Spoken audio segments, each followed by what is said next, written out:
We are happy, we're hungry, we're a bunch. we are the Happy Hungry Bunch. Today we are going to explain about force. So what is force? Push and pull is an example of force. Force cannot be seen, but we can see the effects.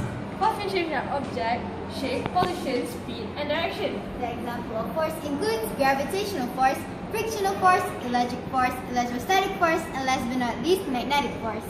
But what is frictional force? Dasha, actually you already know since we're going to explain today.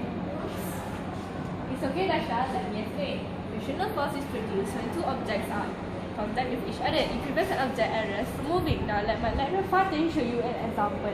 Fatin, where are you? Here I am. Wait, is when am I on left? Right? Let's do it, please. Fine. Now I'm going to make a spring balance, a wooden block, And a sandpaper.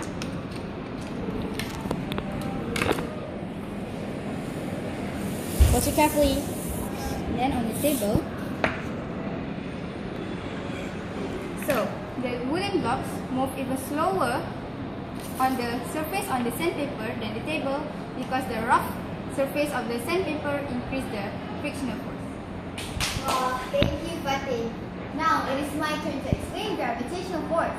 Gravitational force is a force of attraction which causes objects to fall towards the earth. That's right. Mind demonstrating? Cool, me, but how? These are some marbles. I would like you to make it levitate, okay? How am I supposed to do that? Of course, dear. This is because of the gravitational force. But to think of it, a gravitational force will be all be floating around without being controlled. That is right, Fatin. I never thought of that. Enough with that. Now let me explain about electrostatic force. Electrostatic force is produced when two objects are rubbed against each other. Thus, static electric charges are present. Objects with the same charge repel while objects with a different charge attracts. This is a Van de Graaff generator. It is used to detect electrostatic force. That right? Nope, not again. Jessie, would you mind demonstrating? No, I don't mind. When we turn on the Van de Graaff generator, the dome becomes positively charged and it attracts the negative charge of the nearby object. Now let me demonstrate it. Wow! Whoa, that is really so sweet, Jess. I predicted this. My hand has a negative charge, while the dome has a positive charge. It's only natural that my hand is attracted towards it, as what Dasha explained previously, due to the electrostatic force. That is correct, Jess.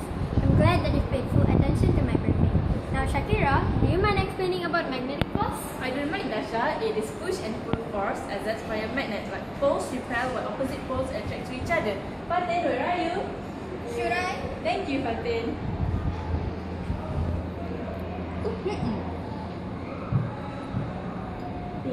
You know what they say, opposite does attract. Finally, it is my turn to explain. Electric force produces electric when charges called electron flows in the conductor. It is used to make electrical appliances such as vacuum, fan, camera, and more. This is a circuit. The battery used to store electric. The electric charges called electron flows through the wires to form current, which helps to light the bulb. Did you see the bulb light? But do you know we can actually measure force? Really? How can you measure it? Can you see it? Don't you remember? We can still see the effects. We can measure force by using spring balance. The pointed of the spring will be at 0 Newton when nothing is hung from the hook. Wait, Newton? I never heard of that. It is simple, Shakira. 10 Newton is equivalent to 1 kilogram. Oh, I see. Well then, let's end it here. Ciao, ciao.